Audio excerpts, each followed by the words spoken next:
ทางโซเชียลก็จะมา cover เพลงคิดฮอตซาบอนเนาะซึ่งเป็นอันดับขอให้ผู้ติดตามแล้วก็กดไลค์กดแชร์ได้เนาะ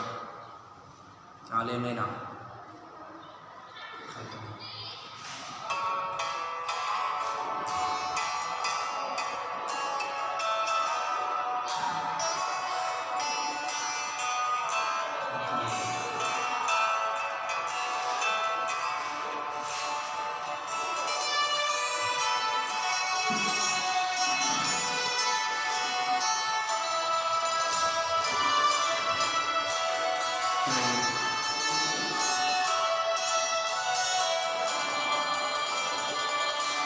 คิดฮอ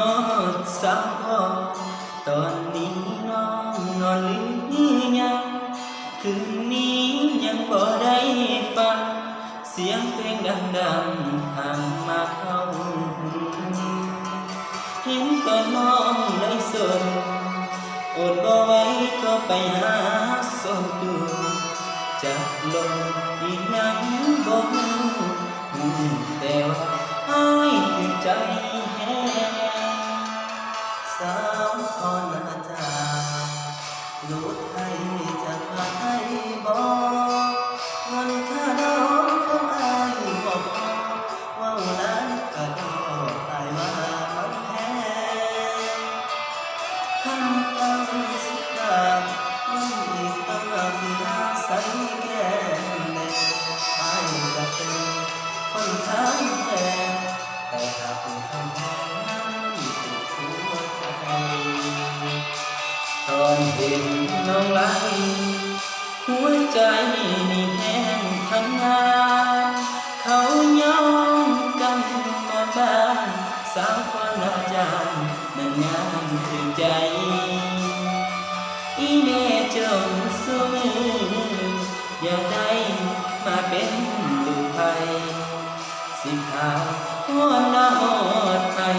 ไปแต่ง3 วัยคันได้สาวพอได้ยินข่าวว่าน้องสาวบ่มีบัตรเติมเงินสิบ่มาเลยตั้งเหิน3-4 มื้อเกินที่ฮอดเทก่อนอายุบ่ได้ผ่านบ่เห็นน้องไหลก่อนนอนสิออกไปสอบสิบัตรก่อนแล้วส่งไปพรทางเฟอร์นิเจอร์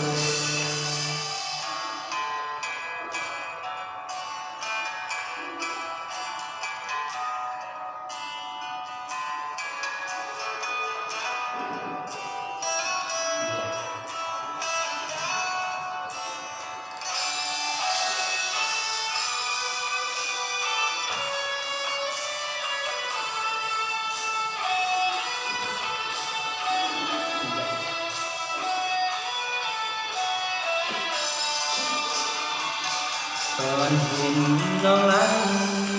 หัวใจนี่แห้งทั้งงานเขาย้อมกันหมดบ้านสาวพรอาจารย์นั่นงามถึงใจอีแม่เจ้าสู้มืออยากได้มาเป็นลูกไผ่สิขาฮอดว่าฮอดไทยไปแต่ง3 วัยคันได้สาวพรได้ยินข่าวว่าน้องสาวบ่มีบัตรเติมเงินสิบ่มาเลยตั้งเหิน3-4 มื้อเกินที่ฮอดเทก่อนอายุบ่ได้ผ่านบ่เห็นน้องไหลก่อนนอนสิออกไป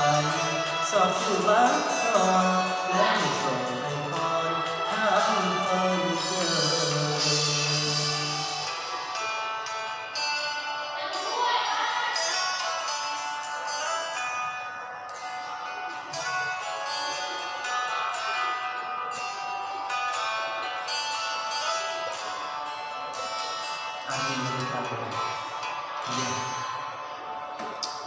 อาจจะมาเอาเพลงกระมุนเนาะบางอันเนี่ยมาดูเจีย